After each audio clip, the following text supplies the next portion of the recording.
National Herald case में ED के action के विरोध में कांग्रेस देश भर में प्रदर्शन कर रही है। कांग्रेस का यह प्रदर्शन ईडी के एजेएल से जुड़े मनी लॉन्ड्रिंग केस में चार्जशीट दाखिल करने के बाद हो रहा है। मंगलवार को इस मामले में ईडी ने अपनी पहली चार्जशीट कोर्ट में दाखिल की थी। इसमें सोनिया गांधी और राहुल गांधी को आरोपी बनाया गया है। 25 अप्रैल को दिल्ली की राउज एवेन्यू कोर्ट में यह तय किया जाएगा कि जांच एजेंसी ने जो चार्जशीट दायर की है उस पर संज्ञान लेना है या नहीं।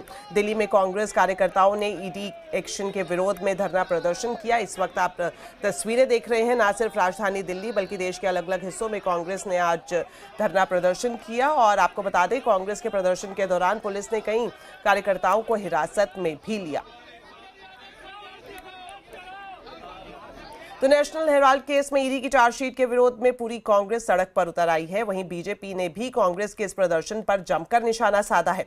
इस पूरे मामले में जमकर सियासत भी शुरू हो गई है।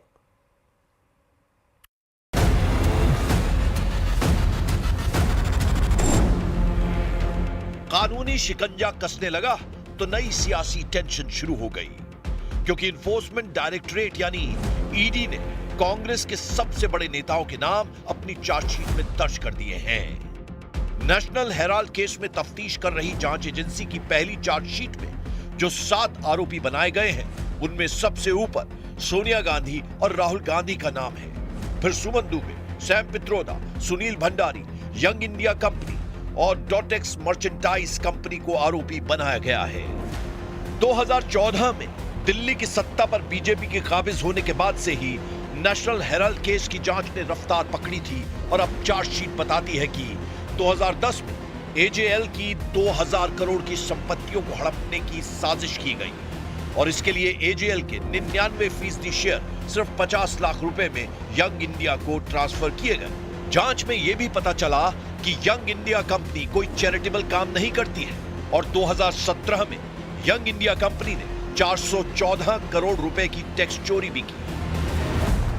जनता को पता तो चले कि हो क्या रहा है देश में। आपको बुनियादी मुद्दों से ध्यान हटाने के लिए नए नए आपको काम खड़े करने हैं।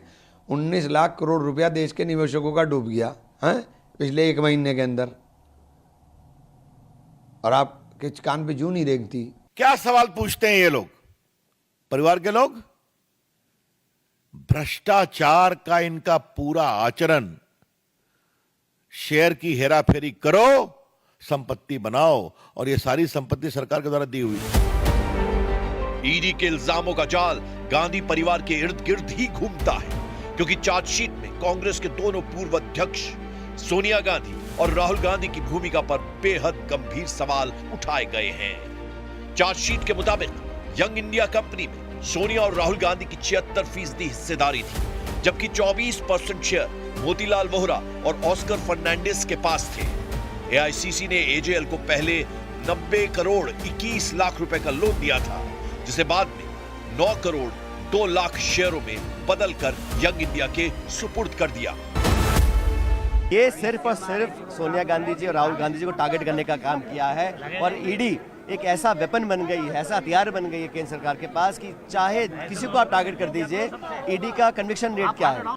टेक्निकली देखें तो यह भारत के इतिहास का एक विचित्र मामला है, जिसमें कोई एक ऐसी कंपनी 90 करोड़ की देनदारी में बिक गई जिसके पास हजारों करोड़ की संपत्ति थी। नेशनल हेराल्ड केस को बीजेपी ने 14 से ही बड़ा चुनावी मुद्दा बनाया है, जबकि कांग्रेस हर बार इसे सियासत रंजिश बताती है। लेकिन इल्जामों की असल परख अब अदालत में ही होगी, जहां पहली चार्जशीट पर 25 अप्रैल को सुनवाई होनी है।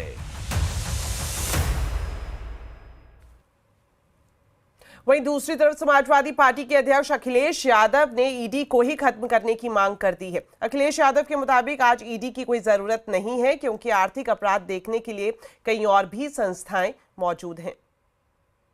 कांग्रेस ने ईडी बनाई थी और आज ईडी की वजह से ही उन्हें भी परेशानी का सामना करना पड़ा है। एक बहुत बड़े जर्नलिस्ट से मेरी जब बातचीत हुई तो मैंने यही कहा था कि बहुत सारे इकोनॉमिक ऑफेंसेस को देखने के लिए संस्थाएं हैं, इनकम टैक्स डिपार्टमेंट है, और भी ऑफेंसेस देखने के लिए संस्थाएं हैं। ईडी की ज़रूरत क्या है? ईडी जैसे विभाग को समाप्त कर देना चाहिए। तो ईडी की कार्रवाई के खिलाफ कांग्रेस पार्टी ने आज पूरे देश में विरोध प्रदर्शन किया और आज आवाज अड्डा में इसी पर हम चर्चा करने जा रहे हैं कि भ्रष्टाचार के खिलाफ लड़ाई है या फिर यह बदले की कार्रवाई है। राहुल सोनिया हाजिर हो, जरूर देखिए 7:57 पर।